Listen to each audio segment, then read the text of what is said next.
आज मैं आपके सामने केवल 4 सेंटेंसेस रखूंगा, ओनली 4 सेंटेंसेस, और उनकी ग्रामर में थोड़ा घुसूंगा। वैसे तो देखिए, स्पीकिंग के लिए ग्रामर, बहुत अच्छी ग्रामर आना बहुत जरूरी नहीं है, लेकिन अगर आप एक टीचर हैं, ट्यूटर हैं, कॉम्पिटिटिव एग्जाम्स की तैयारी कर रहे हैं या फिर 10th 12th के स्टूडेंट हैं, तो ग्रामर आपके लिए इंपॉर्टेंट है। और आज की वीडियो में आप ये देख पाएंगे कि ग्रामर कितनी डीप होती है। एक एक चीज, एक एक सेंटेंस में, एक एक वर्ड को भी कैसे बताया जाता है ग्रामर में कि ये क्या है। तो आइए शुरुआत करते हैं। सेंटेंस जैसे कि एक आपके सामने है, दिस इज माई पेन। अगर मैं आपसे पूछूं कि इस सेंटेंस में सब्जेक्ट क्या है और प्रेडिकेट क्या है, तो मुझे लगता है आप में से अधिकतर को ये पता है कि सब्जेक्ट है दिस, लेकिन प्रेडिकेट के बारे में कई लोग नहीं जानते हैं। तो मैं आपको बता देता हूं, सब्जेक्ट के अलावा जितना भी सेंटेंस हो, सब्जेक्ट के अलावा यहां पर क्या है, इज माई पेन, ये पूरा का पूरा क्या है, प्रेडिकेट।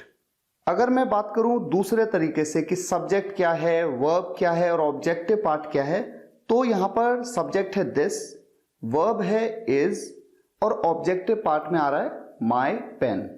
अब इसमें हम थोड़ा सा डीप चले जाते हैं, एक एक करके वर्ड को देखते हैं। दिस, ये क्या है? सब्जेक्ट तो है, लेकिन सब्जेक्ट किस तरह का है? आप जानते हैं पार्ट्स ऑफ स्पीच कौन कौन से होते हैं? Noun, pronoun, verb, adjective, adverb, article, preposition, conjunction, interjection. तो क्या आप बता सकते हैं कि ये क्या है इनमें से? चलिए मैं आपको बता देता हूं, दिस एक प्रोनाउन है। ये बात भी वैसे तो कईयों को पता होगी।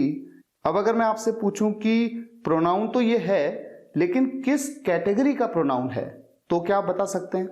अगर आप सोचने के लिए थोड़ा टाइम चाहते हैं तो वीडियो को पॉज कर लीजिए, फिर सोचिए, क्योंकि ग्रामर अगर आप सीख रहे हैं तो आपको बेसिक जानकारी होनी चाहिए। ये एक डेमोन्स्ट्रेटिव प्रोनाउन है। डेमोन्स्ट्रेटिव प्रोनाउन कौन कौन से होते हैं? This, that, these, those. तो क्या है ये?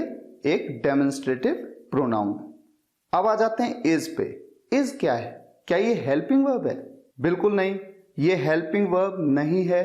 क्यों नहीं है? क्योंकि ये सेंटेंस तो टेंस का सेंटेंस है ही नहीं। टेंस के सेंटेंस तो वो होते हैं जहां पर सब्जेक्ट किसी काम को कर रहा है, करता है, करेगा, कर चुका है, इस तरह से बताया गया हो। जैसे मान लीजिए मैं कहूं ही इज प्लेइंग, वो खेल रहा है, ही इज प्लेइंग, तो यहां पर सब्जेक्ट है ही, हेल्पिंग वर्ब है इज। क्यों है हेल्पिंग वर्ब? क्योंकि वो हेल्प कर रही है ये बताने में कि सब्जेक्ट किस काम को परफॉर्म कर रहा है। यहां पर मेन काम क्या है? खेलना, यानी प्ले। तो मेन वर्ब है प्ले, हेल्पिंग वर्ब है इज। तो ऐसे सेंटेंसेस जो किसी टेंस में हो, उनमें तो इज, एम, आर, वॉज, वर, ये होती है हेल्पिंग वर्ब। लेकिन यहां पर जो मेरा सेंटेंस है दिस इज माई पेन, यहां पर सब्जेक्ट किसी काम को कर रहा है, करता है, ऐसा कुछ नहीं बताया गया, इसलिए यहां पर जो इज है यही इस सेंटेंस की क्या है, मेन वर्ब। अब अगर मैं थोड़ा सा और डीप चले जाऊं ग्रामर में और मैं आपसे कहूं कि क्या इस वर्ब को किसी और नाम से भी जाना जाता है, तो आपको कहना चाहिए कि हाँ जाना जाता है। इसे कहा जाता है लिंकिंग वर्ब। अच्छा, अब देखिए पेन। पेन क्या है? आप में से अधिकतर जानते भी होंगे। पेन किसी चीज का नाम है, तो ये एक नाउन है। लेकिन अगर मैं आपसे पूछूं कि ये किस तरह का नाउन है, क्योंकि नाउन तो प्रॉपर होता है, कॉमन होता है, मटीरियल, कलेक्टिव, एब्स्ट्रैक्ट, तो सही आंसर है कि ये एक कॉमन नाउन है। अच्छा, यहां पर माय क्या है? ये आ रहा है पेन से तुरंत पहले। पेन एक नाउन है। एक नाउन से तुरंत पहले अगर कोई वर्ड आता है और वो वर्ड उस नाउन के बारे में कुछ एडिशनल इंफॉर्मेशन देता है, एक्स्ट्रा इंफॉर्मेशन देता है, तो वो क्या कहलाता है? एडजेक्टिव। अच्छा, यहां पर ये एडिशनल इंफॉर्मेशन क्या दे रहा है, जरा सोचिए। दिस इज माई पेन, ये मेरा पेन है। मतलब ये पेन तो है, ये तो बता दिया कि ये पेन है, लेकिन पेन किसका है? मेरा है, तुम्हारा है, राहुल का है, अंकित का है, राम का है, राकेश का है, ये किसका है? तो एक एक्स्ट्रा इंफॉर्मेशन दी इसने कि ये मेरा है। तो ये वर्ड माय एक एडजेक्टिव है। और अगर मैं आपसे पूछूं कि ये किस कैटेगरी का एडजेक्टिव है, तो अगर आपको ग्रामर का डीप नॉलेज है तो आप कहेंगे कि ये एक पजेसिव एडजेक्टिव है। तो आपने देखा कि ग्रामर कितनी इंटरेस्टिंग है। एक एक वर्ड को आप बता सकते हैं कि क्या है। दिस एक डेमोन्स्ट्रेटिव प्रोनाउन है, इज एक लिंकिंग वर्ब है, माय एक पजेसिव एडजेक्टिव है, और पेन एक कॉमन नाउन है। अब इसी तरह का एक सेंटेंस और मैं आपके सामने रखता हूं, दिस पेन इज माइन। तो पहला सेंटेंस था दिस इज माई पेन, ये मेरा पेन है, और ये सेंटेंस थोड़ा सा डिफरेंट है, दिस पेन इज माइन, ये पेन मेरा है। यहां पर सब्जेक्ट है दिस पेन और प्रेडिकेट क्या है, इज माइन। ये पूरा क्या है, प्रेडिकेट है। दूसरे शब्दों में कहूं तो दिस पेन मेरा सब्जेक्ट है, इज मेरी मेन वर्ब है, और माइन क्या है, मेरा ऑब्जेक्टिव पार्ट है। अब अगर यहां पर आप देखें कि दिस क्या है, जैसे पिछले सेंटेंस में दिस था एक डेमोन्स्ट्रेटिव प्रोनाउन, क्या यहां पर दिस एक प्रोनाउन है? सोचिए, नहीं है, क्योंकि पेन से पहले आ रहा है। पेन जो कि एक कॉमन नाउन है, उससे तुरंत पहले आ रहा है और उसके बारे में कुछ एडिशनल एक्स्ट्रा इंफॉर्मेशन दे रहा है। क्या इंफॉर्मेशन दे रहा है? पेन तो है, लेकिन ये पेन, वो पेन नहीं, वो वाला पेन नहीं, ये पेन, दिस पेन। तो ये जो वर्ड दिस है, चूंकि पेन के बारे में एडिशनल इंफॉर्मेशन दे रहा है, तो इसलिए यहां पर ये एडजेक्टिव की तरह काम कर रहा है। और फिर मैं आपसे पूछूं कि ये कौन सा एडजेक्टिव है, किस कैटेगरी का एडजेक्टिव है, तो आपको कहना होगा ये डेमोन्स्ट्रेटिव एडजेक्टिव है। तो यहां पर एक इंटरेस्टिंग बात आपको और पता लग गई कि दिस, दैट, दीज, दोज, ये चारों डेमोन्स्ट्रेटिव प्रोनाउन की तरह भी काम करते हैं अगर ये सब्जेक्ट में अकेले आ रहे हों, और ये डेमोन्स्ट्रेटिव एडजेक्टिव की तरह काम करते हैं अगर ये सब्जेक्ट में किसी नाउन से तुरंत पहले आ रहे हों और उस नाउन के बारे में एडिशनल इंफॉर्मेशन दे रहे हों। तो कुल मिला के यहां पर दिस क्या है, एडजेक्टिव है, डेमोन्स्ट्रेटिव। और पेन तो एक कॉमन नाउन है, आप जानते हैं। इज एक लिंकिंग वर्ब है, जैसा मैं ऑलरेडी बता चुका हूं। अब देखते हैं कि माइन क्या है। तो यहां पर मैं आपको बता दूं माइन क्या है, एक पजेसिव प्रोनाउन। तो देखिए, my, his, her, their, your, our, ये जो हैं ये सभी के सभी किसी न किसी नाउन से पहले आते हैं, तो ये हैं पजेसिव एडजेक्टिव। और mine, his, hers, theirs, yours, ours, ये सभी क्या होते हैं, पजेसिव प्रोनाउन। अब एक सेंटेंस आपके सामने रखता हूं, I have met 5 boys and 4 girls today. मैं आपसे पूछता हूं कि सेंटेंस किसी टेंस में है या नहीं है, तो आपका आंसर होना चाहिए है, क्योंकि यहां पर हैव आ रहा है, और हैव के बाद वर्ब की कौन सी फॉर्म आ रही है, थर्ड फॉर्म। ये किसकी थर्ड फॉर्म है, मीट की थर्ड फॉर्म। मीट मतलब मिलना। तो प्रेजेंट परफेक्ट टेंस में सेंटेंस है। इस सेंटेंस का मतलब क्या है, मैं आज 5 लड़कों और 4 लड़कियों से मिल चुका हूं या मिल लिया हूं। अब मैं आपसे पूछूं कि यहां पर सब्जेक्ट क्या है, तो आप कहेंगे आई, जो कि एक प्रोनाउन है। कैसा प्रोनाउन है, इसे पर्सनल प्रोनाउन भी कहते हैं, इसे सब्जेक्टिव भी कहते हैं क्योंकि ये सब्जेक्ट में आता है। हैव क्या है, ये एक हेल्पिंग वर्ब है क्योंकि ये सेंटेंस टेंस कैटेगरी का है। और यहां पर जो मेन वर्ब है वो क्या है, मेट। किसकी फॉर्म है वो, थर्ड, मीट की। अच्छा, यहां पर बॉय और गर्ल ये तो नाउन है। आप में से अधिकतर जानते होंगे बॉय या गर्ल ये तो कॉमन नाउन होते हैं। इनसे तुरंत पहले कौन से वर्ड आ रहे हैं, 5 और 4। तो ये दोनों क्या हैं, जैसा कि मैं ऑलरेडी आपको बता चुका हूं कि किसी भी नाउन से पहले अगर कोई वर्ड आए और वो उस नाउन के बारे में एडिशनल इंफॉर्मेशन दे, एक्स्ट्रा इंफॉर्मेशन दे, कुछ अतिरिक्त सूचना दे, वो वर्ड होते हैं एडजेक्टिव्स।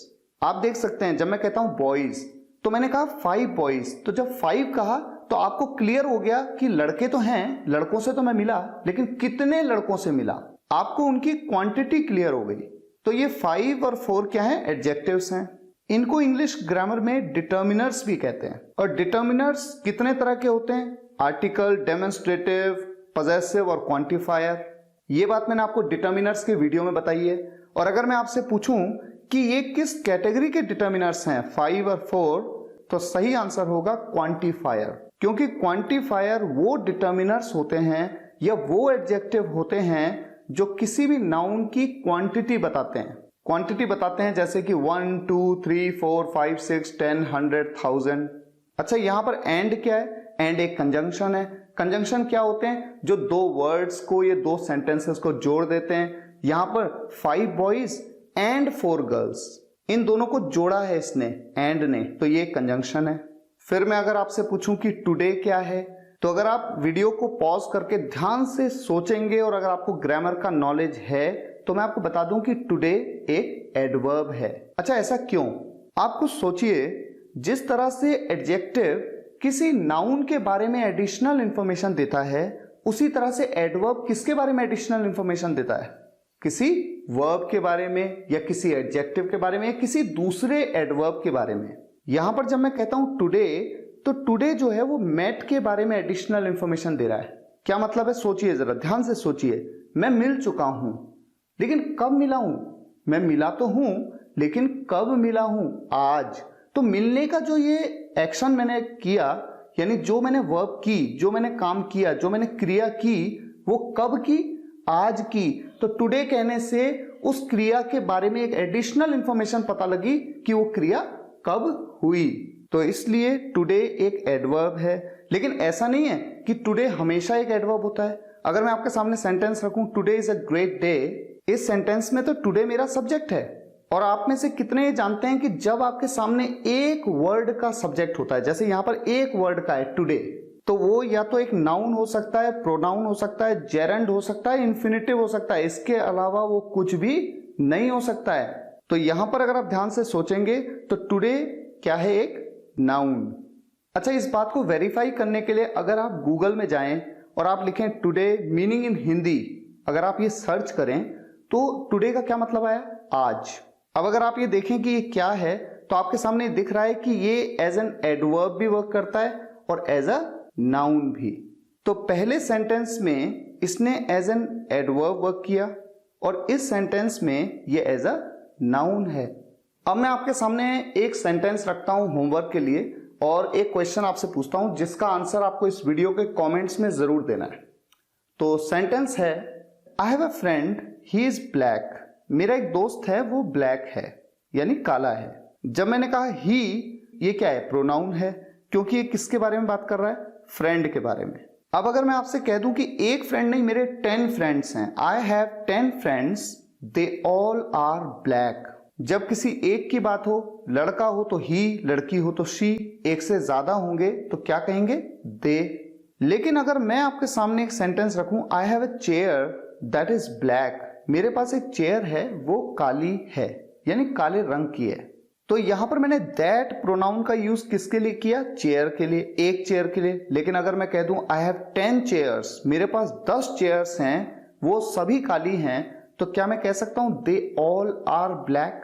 क्या मैं दे का यूज एक से ज्यादा चेयर्स के लिए कर सकता हूं? ये है आज का क्वेश्चन। वीडियो के कमेंट्स में आप जरूर बताइए कि कर सकते हैं या नहीं कर सकते।